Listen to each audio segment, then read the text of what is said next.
Dirty Birds, what's up? And welcome to another edition of Falcons Final Whistle. I'm your host, Will McFadden, joined as always by Tori McElhaney and Terrin Waack. Ladies, how are we doing after that win? Gentleman, I am doing well. Thank you so much, Terrin. A pleasure as always to podcast with you. We are here to talk about Atlanta's 27-21 victory against the Tampa Bay Buccaneers. It moves them to 6-3 on the season. And, you know, if I said that we should bask in a 5-3 start for the Falcons, I don't even know what to do with a 6-3 start. I mean, like, what? Go find the biggest possible pool you can. Go throw a floaty on top of it. Just lay there all day long, soak it in. It is such a great sight to see. The Falcons are 6-3 for the first time since the 2016 season. And I think we just have to start again, Tori, with the offense. A huge day once again from Kirk Cousins. He was 19 of 24 for 222 yards with 3 touchdowns and 0 interceptions. What did you see from Kirk out there? He was everything that I think, thought he would be. As you were going into the season and as the Falcons acquire him, it was like, okay, what can this offense look like with Kirk Cousins in the pocket and how he progresses through this offense and how he gets the ball in the hands of his playmakers and how he says he's the point guard and he's just trying to get the ball to his shooting guards. Like all of these things are the things that we've been talking about for a long time, ever since the moment we knew Kirk Cousins was coming to Atlanta. And I think that we're actively seeing it. And I know something that I wrote about last week in my notebook was about how he's getting this, he's becoming more and more comfortable in this offense and understanding at a greater amount what it takes to maneuver through this offense, what it takes to get the ball in the hands of his playmakers. And there were a lot of moments today where I felt that connection in full swing. I mean, the touchdown to Drake London, the deep ball to Darnell Mooney right off the top, every moment of Bijan Robinson and everything that Kirk Cousins said, I think in the post game was so indicative of the more he's talking about Drake London and how he feels like those high point balls are not something that he's thrown to him very often. And he wanted to incorporate more of that. And he said that this week. And the fact that that touchdown pass was exactly what Drake London does best. He high points the ball. He puts it up there. Drake goes up and gets it. And then he talks about, Darnell Mooney and feeling good about where he is and how Bijan Robinson can get involved in the pass game and how that's something he's wanted. And all in this is just encompassing what I think we saw from the offense today. Yeah, it was at one point Kirk was 13 straight completions. And, I think back to the very start of the season when everything was new offense, kind of new receivers, new quarterback, of course. And you just saw some of the miscues. And Terrin, I mean, that touchdown pass to Darnell Mooney on 4th down, he let that ball go like 5 seconds, it felt like, before Darnell was even open and running down the sideline. And it was in the perfect spot at the perfect time. I think it fully encapsulates the growth we've seen from Kirk Cousins so far this season. Does it feel like he just is much more comfortable with all of the players and kind of weapons at his disposal? I think so. And it's funny that you reference back to like the beginning of the season. It's like, remember when we were talking about his Achilles? Not anymore. What Achilles? But yeah, I mean, you mentioned the touchdown, but I was thinking of just a regular play earlier in the game where he threw it up to Darnell. And when the ball was released, there was no one in the vicinity still kind of when like where it was going. But then Darnell finished his route and is right there. And you were like, oh, wow. Like it's that complete trust in his receivers to be where they're supposed to be. And credit to them too for doing that. Yeah, I mean, I think I remember the exact play that you're referencing. It was kind of like Darnell did an in-breaking kind of move and then cut back outside. And when Darnell's shoulders were like facing the opposite way to the Falcons bench, Kirk let the ball go. And then all of a sudden, Darnell breaks back outside and catches it right on the Cowboys sideline. So it was the type of throw that Matt Ryan would make with Julio. And just after years of working together, knowing where they're going to be, that Kirk and Darnell have already developed that type of chemistry in such a short amount of time is such a testament to, I think, both players. And when you look at Kirk's overall day, he had a plus 11.3% completion percentage over expectation in this game, according to Next Gen Stats. which is his highest in a game this season. And again, I think that just really solidifies kind of the point that we have been dancing around, which is just they're locked in right now. He has a level of trust, and the guys are making plays and rewarding him. But somebody else who is a joy to watch every single week and is rewarding all of us for seeing him in a Falcons uniform, and that's Bijan Robinson. He had a career high with 26 touches on Sunday. Tori, I mean, how good was number 7 out there? Very good, especially when you consider the fact that the Falcons were without Drake London for majority of the game. He goes out of the game with a hip injury after that touchdown. And I think especially with the way that Dallas was guarding against Kyle Pitts, I think when Drake London went out, they really morphed to like, okay, we saw what Kyle Pitts did against Tampa Bay's secondary last week. We're not going to let Kyle Pitts beat us. And so that to me was what I saw from Dallas. I know a lot of people were making a big to-do about Kyle Pitts only being targeted once, but I thought Dallas did a good job of taking him away. But I thought the Falcons did a better job of utilizing a different person to make up for the fact that you don't have Drake London out there and they're taking away Kyle Pitts. And that was Bijan Robinson. And I think something that is going to be overlooked in all of this was the versatility of which Bijan Robinson showed us who he is and who he can be against this Dallas team. He did a little bit of everything and did it a little bit of everything well. I think, Terrin, this was a stat in your story that's going to run on Monday morning, but something along the lines of every single time he touched the ball, whether it was a run or a pass, he was averaging over 5 yards. Every single time he touched the ball, and he touched the ball a ton. Half of what the Falcons were doing offensively involved Bijan Robinson, and that was for the betterment of the offense as a whole. And I think that bodes well for the feelings of this offense and feeling like you're going in the right direction. Because you look at every single person on this offense, they're putting up career best numbers, whether it's Drake London, Darnell Mooney, Kyle Pitts, Bijan Robinson, definitely. I mean, he's on track to be well past what his rookie season was in terms of numbers. Yeah, in terms of a statistical standpoint. I knew you would, Terrin. I like numbers. Call me a nerd. But since you asked. So Bijan right now is averaging 19.2 touches and 103.9 yards per game. Mm-hmm. If he continues that, he's on track to have 327 touches and 1,766 offensive yards by the end of the season. That's crazy. And last season, he had 1,463 yards. So he's easily going to top that, bar nothing happens. If he continues on this trajectory. Trend, yeah, that's just like plain numbers. Yeah. There's a lot of like outside factors and whatnot. But what was interesting was talking to him in the locker room afterward is that the game has slowed down for him. Mm-hmm. So when you see him able to like dip and dive through defenders and whatnot, it's because he's just really quick with processing what's happening in the moment. He's like, if I see something, I take it. Like he doesn't stop to question it. And he's saying that he's a lot more confident this season, which makes sense. It's like year 2. Anyone's more confident in year 2 than they are year 1. But you're seeing that play out in action and in real life, and the numbers are proving it too. Love when the numbers line up with what they're saying. It's funny because I'm curious. We'll probably know this more on Monday in kind of the post-mortem of the game and looking back at some key stats. But I'm still in the Halloween mood. But I would love to know what his missed tackle rate was, and also how many he forced and how many yards after carry he had, because it felt like in the moment it was a lot. And I know he had a lot against Carolina. I think that was his most missed tackles in a singular game, if I'm remembering correctly. But we all know how elusive he can be. And that, I feel like, was on full display tonight against Dallas.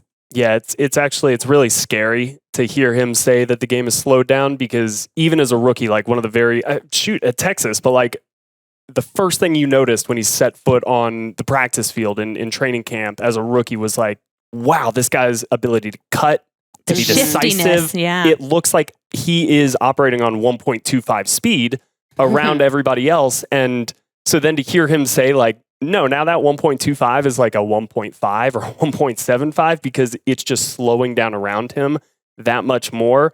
Like, that is got to be so frightening if you're an NFL defender. But the big question I think we had about Bijan coming into the season was, could he be a workhorse? Could he really be a lead back in the backfield? You know, part of that was because of Tyler Allgeier's presence, and, you know, he's still a great running back in his own right. But I think we are starting to see in the Carolina game, in a game like today, that Bijan Robinson can be a little bit of the drumbeat of your offense when you need to lean on him in that way. And he is currently 4th, thanks to Saquon Barkley having another big game in the afternoon slate after the Falcons wrapped up their game. God, I still can't get over his backwards hurdle. Like, talk about the game slowing down for you. That's an insane How are play. he and I even the same species? That's not fair. A great question. But Bijan is currently 4th, right behind Saquon in yards from scrimmage this season. And it's the evolution of that kind of Christian McCaffrey role that we heard about all offseason with Bijan in this offense. So and he's had 4 consecutive games with 100 or more scrimmage yards. Yeah, like that's awesome. that just goes to show you that things are ramping up with this offense. That Zach Robinson's getting more comfortable with it. Kirk Cousins, Bijan, everybody collectively has a better feel for who this offense is and what it wants to be. And that includes Bijan Robinson. And I think those numbers speak to that. And it's just insane because he's doing that, and yet Kirk is still putting up the numbers he is. So it's not even like it's like a run heavy. They're so versatile. Offense. This offense has so many different ways to attack you, which the best offenses do, and it's awesome to see. And, you know, it was really cool in stretches to see what this group looks like when they're not kind of putting themselves back behind the 8 ball with some of those penalties. And Terrin, I know that's been something you and I have talked about in some of the preview shows on Friday, kind of going into each weekend, is like, what do we want to see get cleaned up from this team? And a lot of times it's the penalties. It's those self-inflicted mistakes.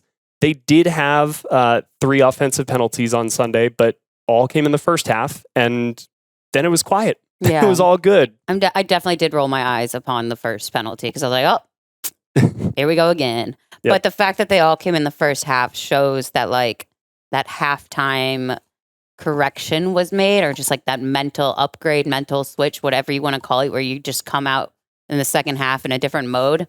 That came into play because they were clean in the second half, and your hope is that you're clean in the first half of the next game, you're clean in the second half of the next game. Like, it just keeps going rather than popping back up in similar ways, in a negative way.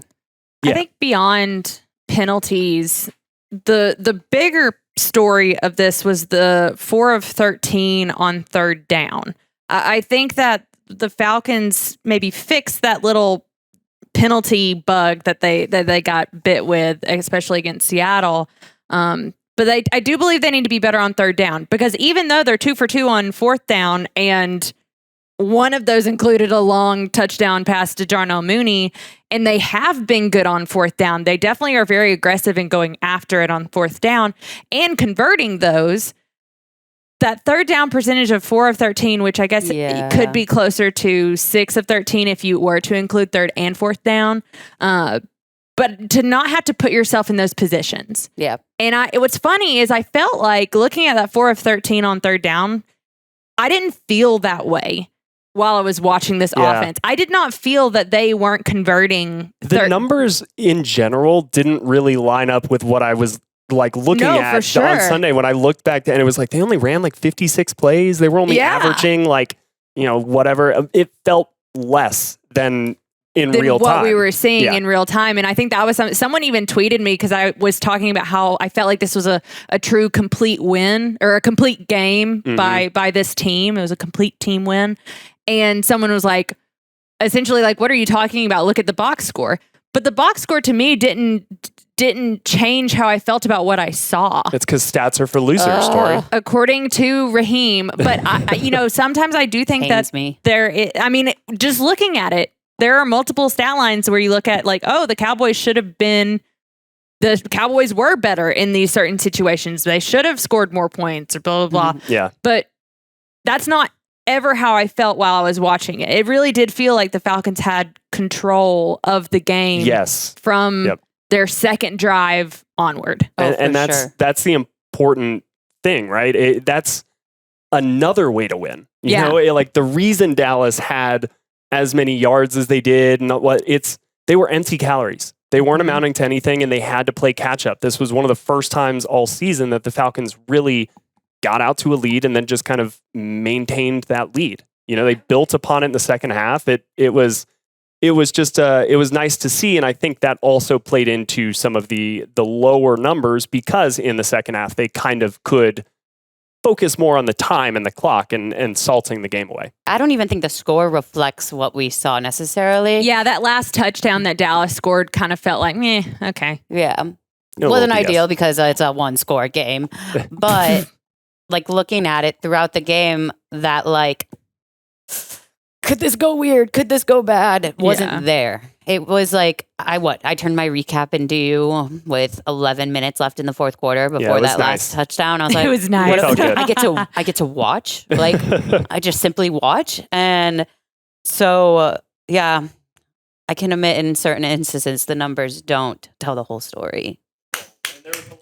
I know. She said ladies and gentlemen. She said it. It's on the record. There are so many times where I'm talking to Terrin about stats, and I was like, but why? Like, why does this stat matter? Or tell me, like, why it matters or why we're using or anything like that. And I just like the numbers. And I know Terrin loves the stats. But to hear you say that sometimes they can't, I've always been a firm believer, like, stats can always be manipulated. Yeah. And this was a game in which I didn't feel like the stats aligned with what we were seeing. You're going to like clip that part of when I said it and make it my ringtone. I surely am. Or I'm going to have like a buzzer like that. I'm going to, every single time you come in to my office, it's just going to go beep. And it's just going to be you saying, stats sometimes don't matter. I'm going to give it to Bradley Pinion to punt. The stats that do matter, though, in this one.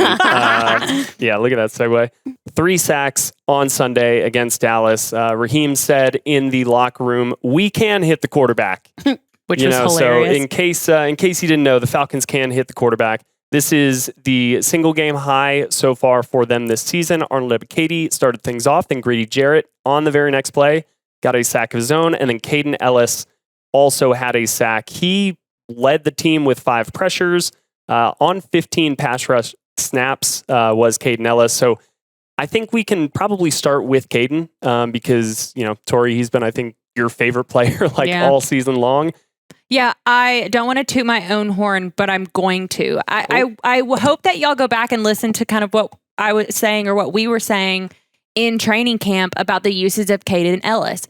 It was going to be important how this defense used Caden because I felt like his strength as a defender isn't necessarily just in your normal inside linebacker, Mike linebacker role. It's coming off the edge. It's being over the A gap or the B gap. It's coming off the interior line. It's kind of being and doing a bunch of different things, particularly in pass rush.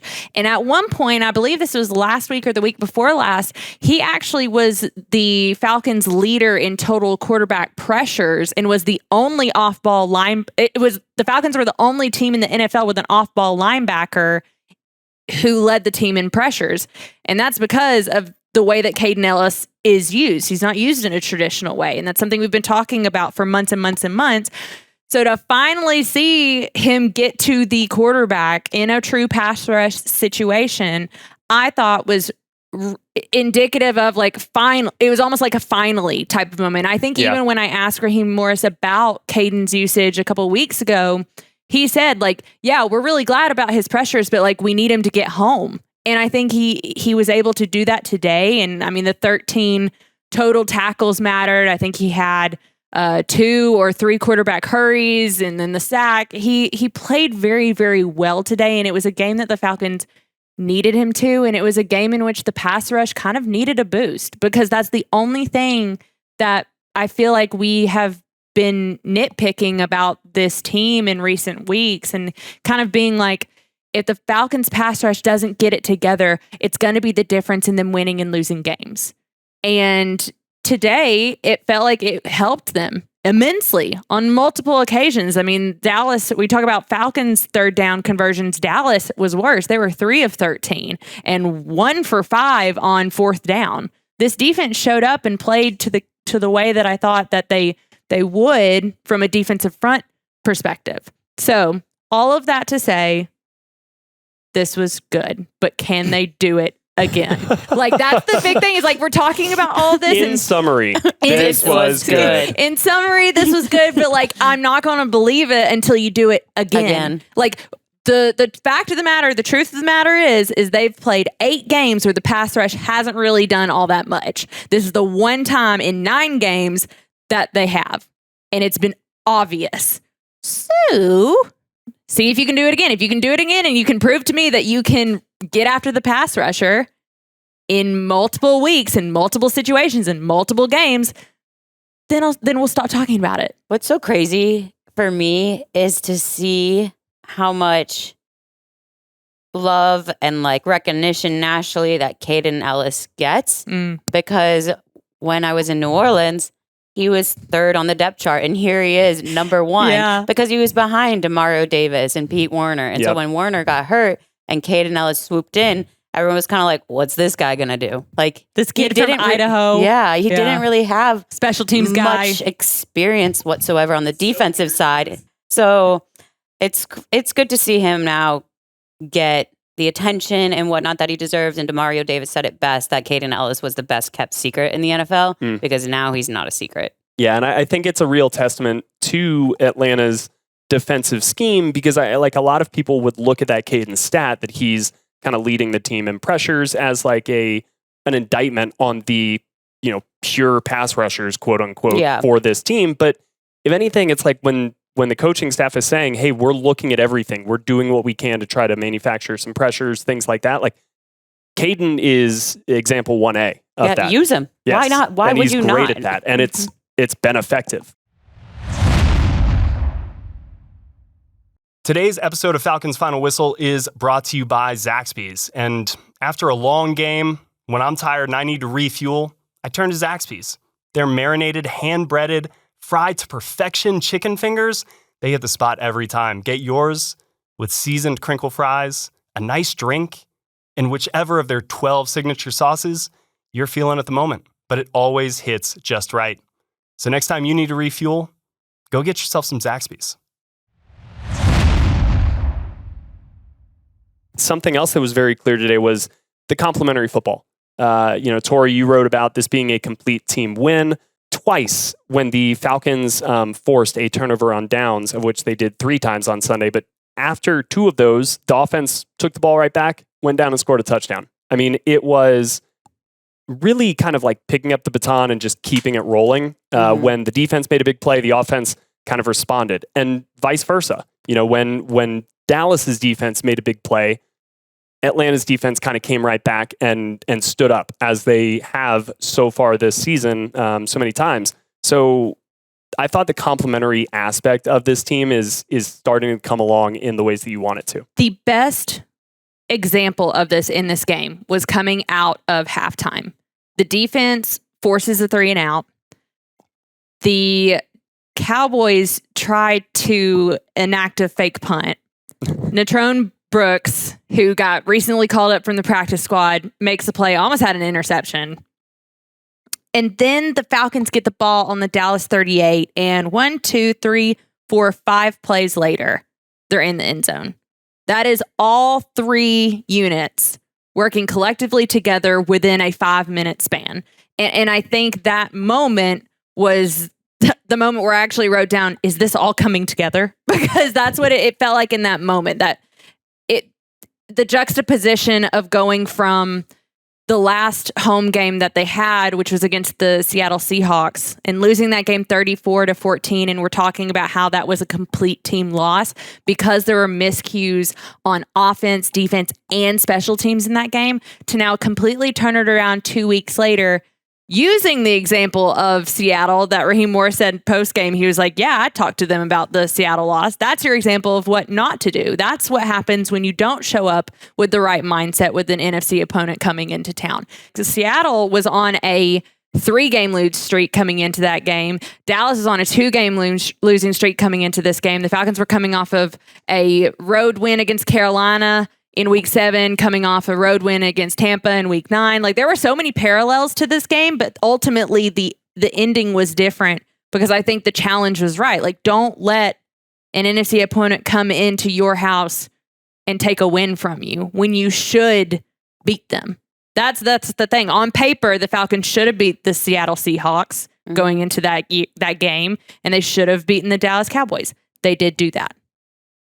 Some negatives from today's game, and that was the injuries. Drake London left the game after his touchdown catch in the first quarter with a hip injury and was later ruled out. Grady Jarrett left the game in the third quarter with an Achilles strain, and he was also later ruled out. Did Raheem Morris have an update or anything on the injuries after the game, Terrin? No. Short and sweet? No. He did It's not. always no. Once we talk to professionals, I'll have a better idea. Yeah. I also think Which you're is normal. never gonna how many times, I know you have to ask about it after a game, but how many times do you actually get an answer on the extent of injuries within the first 15 minutes of the game ending? Yeah, no, I agree. But you got to ask, and hey, I got to ask if the head coach said anything, and he did not. But I will ask you, Tori, which of these injuries, is going to sit with you and is maybe more concerned? Are you more concerned about? I should say moving forward. I don't know. I'll be honest, I'm not too terribly concerned about either of them. But that's good. I think the Falcons have been the coaching staff particularly has been very honest that they keep guys out for precautionary reasons. If they're going through something, they're not, if they don't feel very, very compelled to throw them back out in there and just have them work it out. Yeah, Troy Anderson is case number one. Right, Troy Anderson. Especially when they were winning. Right, Chris Lindstrom in Tampa Bay, he had his knee rolled up on and he never came back in and he played perfectly well today. Drew Dahlman this week. Yeah, so I think that they do this a lot. Yeah. So I'm preseason. I mean, I'm trying not to read too much into these. I think the fact that I was watching Drake London a lot on the sidelines and he's up, he's moving around, he's walking around, he's jumping up and down. He seems fine after the game. There's all these pictures of Grady Jarrett celebrating with his teammates. And I know in the locker room, Grady Jarrett did say that he feels, quote, solid and that it was for precautionary reasons. I believe he told Josh Kendall of The Athletic that he's going to get an MRI on the Achilles on Monday. So we'll probably know more about that.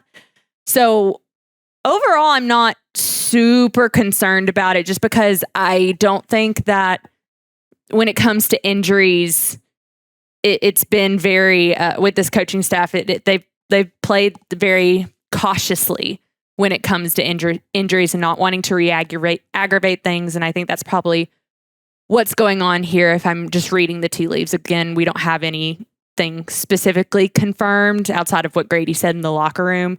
We don't have anything confirmed from the team side, but I'm sure we'll find out more as the week goes on. Better safe than sorry. Yep, for sure. And that will be something we monitor throughout the week. So keep your eyes peeled on the injury reports as they roll out. But certainly Raheem will be asked about that again on Monday, and we will keep you guys updated. So let's go ahead and touch back on our closest to the pin game from our preview podcast. Unfortunately, Amna is not here with us, but it doesn't really matter because she didn't win. So let's run down really quickly who we all picked. Amna had Tyler Algier rushing yards. She guessed 55, and he finished with 18.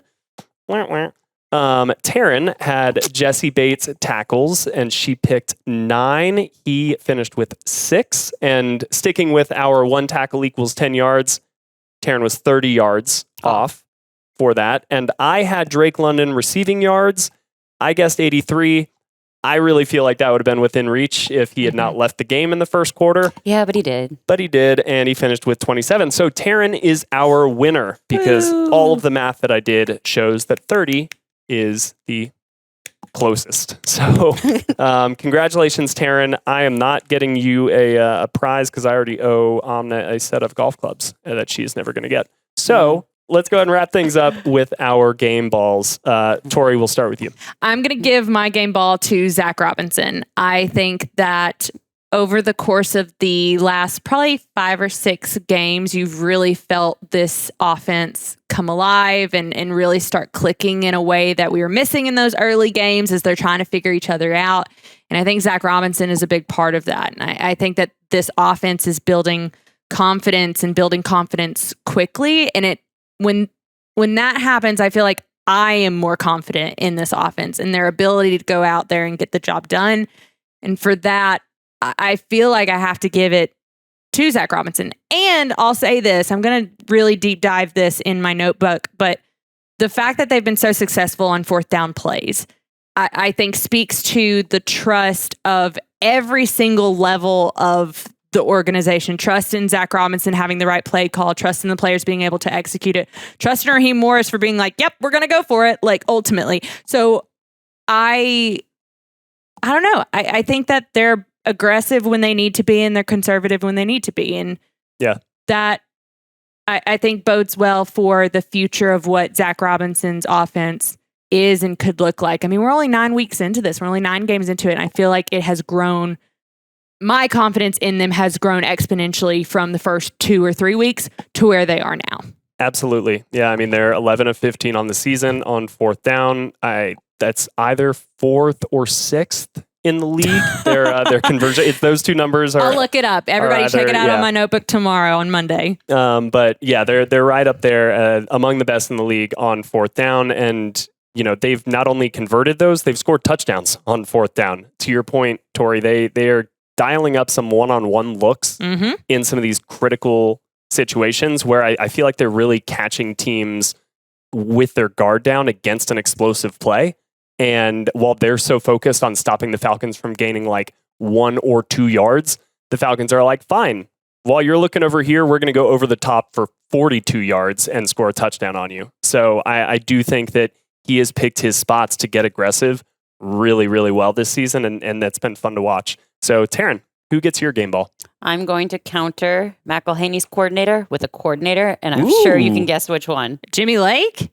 Marquise Williams. Yes. Oh, Marquise. Because I got to cap off my special teams week with some special teams love, of course, and then I'm done with them. Just kidding. You can't quit special teams. There's like no more special teams. No more special teams. Special teams, but special players. It was the sniffing out another fake punt for me. Because, I mean, what? They did that, was it last week? Yeah, literally back-to-back games where the special teams unit is just on one and ready. Then you also had them ready to defend that onside kick. That could have completely changed the outcome. So Marquise Williams has his guys locked and loaded at all times. Oh, man, Natrone Brooks could have had a pick six. I know, that was so close. I know some people were like, oh, well, he dropped it, so now they actually, like, Dallas is further back, right? Because where they started versus where he dropped the ball, like Atlanta technically gained some. But take all that out the window. Like if Natrone just holds onto that ball, he is running down the left sideline, and that is a pick six. So it could have been an even bigger day. But Dallas had a great return unit.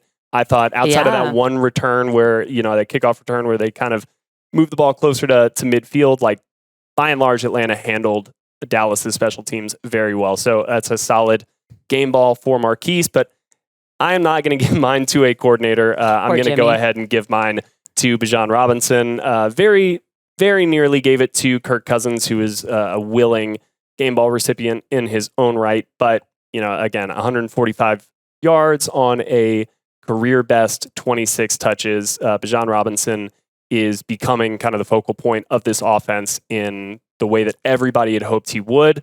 And now he has a great quarterback with him and a strong passing game. So it's just really cool to see how this offense is evolving. But Bijan Robinson has been as advertised. And again, if the game is getting slower for him, that's just a scary proposition for everybody else. So we got 2 coordinators and a damn good running back who gets a game ball. Ooh, can we cuss on the podcast now? Well, it depends on what your leeway is for the word "damn." I kind of feel like that's a like a preschool cuss word. Preschool? Your preschoolers saying "damn"? I hope so. I should be so lucky. I would be the proudest father. This has to stay in. Which says a lot about me. So that will stay in. But the Falcons move to 6-3. They have a strong grip on the division. Tampa Bay is set to play on Monday night, so we don't yet know the outcome there. But the Saints did fall to the Panthers, and that is who the Falcons have on tap next weekend in New Orleans.